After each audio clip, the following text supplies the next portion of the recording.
m'appelle Sylvie Gauthier, je suis auteure réalisatrice et je suis ici avec un projet qui s'appelle La Leçon.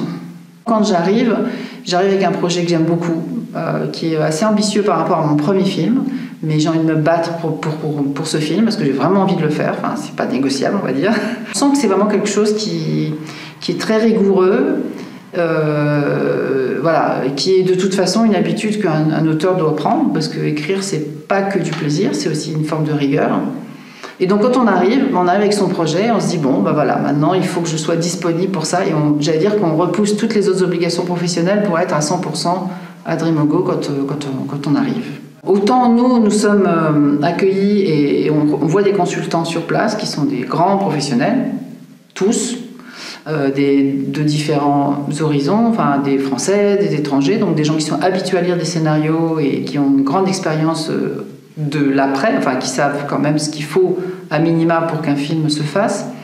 Et en revanche entre nous, donc, on se lisait, ce que j'avais compris, c'est qu'il fallait lire le scénario des autres, ce qui me paraît une évidence, puisqu'on va passer une semaine ensemble et qu'il faut connaître le travail des autres pour pouvoir participer à la résidence. Donc j'ai plutôt lu, comme je ne me considère pas comme une script doctor, ou comme je n'avais pas envie d'être dans une position de jugement de mes collègues, j'ai lu les scénarios, j'avais envie plutôt d'en parler avec eux, de restituer ce que j'avais compris du scénario et les choses qui me semblaient éventuellement manquer, mais avec d'infinies précautions, parce que quand on est auteur, on est souvent un peu à la merci de remarques qui viennent de partout, de nulle part, et il faut s'en protéger beaucoup. Et là, c'est vraiment ce qui fait que ici, c'est très agréable pour un auteur, c'est qu'il n'y a aucun jugement de valeur. Nos projets ont été choisis à l'aveugle, donc on ne savait pas qui on était avant, avant de le découvrir, avant qu'on soit sélectionné, l'équipe ne sait pas qui on est. On ne savait pas. Moi, ils pensaient que j'étais un homme.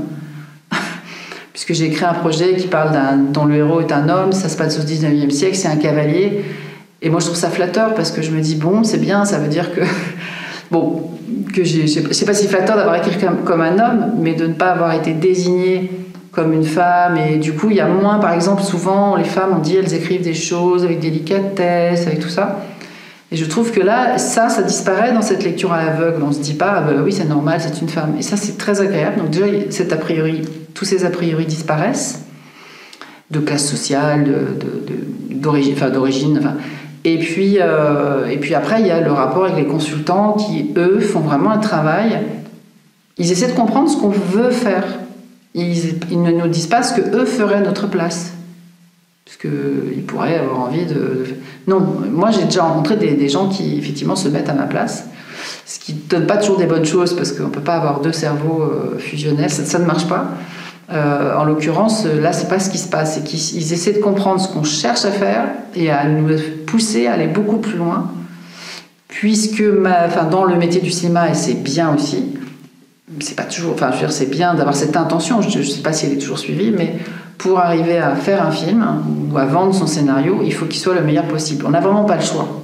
On n'a pas le choix d'abord parce qu'on a envie de faire l'objet artistique le plus parfait possible, sachant que la perfection n'existe pas, mais en tout cas, le désir de perfection, oui.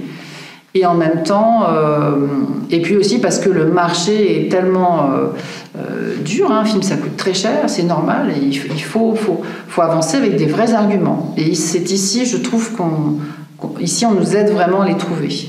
Bon, déjà par rapport à mon film, c'est vrai que ce qui a été très agréable, c'est que on a toujours la crainte quand on rentre dans ce genre de résidence d'être plus troublé en sortant qu'en entrant, parce que c'est assez facile de démonter quelque chose, de casser quelque chose. C'est tellement compliqué de le remettre sur pied après que la crainte de l'auteur, c'est de dire bon, si tout ce que j'ai fait, on me le démonte, c'est un peu comme un Lego où c'est un peu difficile à faire, un peu long à faire. Si quelqu'un enlève plein de pièces, au bout d'un moment, on ne sait plus ce qu'on est en train de faire. Donc j'avais peur de ça, et au final, c'est un peu l'inverse qui se produit. Pascal, à la fin, fait une réunion avec les auteurs en demandant s'ils sont bien, elle fait un peu un bilan de toutes les consultations, et elle me demande, ça va, vous n'êtes pas trop... Tu n'es pas confus par rapport à ton projet? Et je lui dis, non, je ne suis pas confuse, mais ça m'inquiète de ne pas être confuse. Enfin, ce que je veux dire, c'est que je suis tellement pas confuse que je me dis, est-ce que c'est normal Et parce que voilà, j'ai pas l'habitude d'être dans une situation où je ressors avec du plus, quoi. Enfin, vraiment un gain de confiance. Je n'ai pas une confiance. Enfin, je pas se méprendre sur ce que je dis, ça veut pas dire que je suis sûre de moi, mais ça veut dire que par rapport au projet, qui n'est pas moi, enfin, j'essaie de faire la distinction, c'est pas toujours facile. Par rapport au projet, voilà, je vois quand même qu'il a des qualités et je me dis, ouais, c'est bien, quoi. C'est quand même agréable de se sentir poussé plutôt que tirer vers le bas.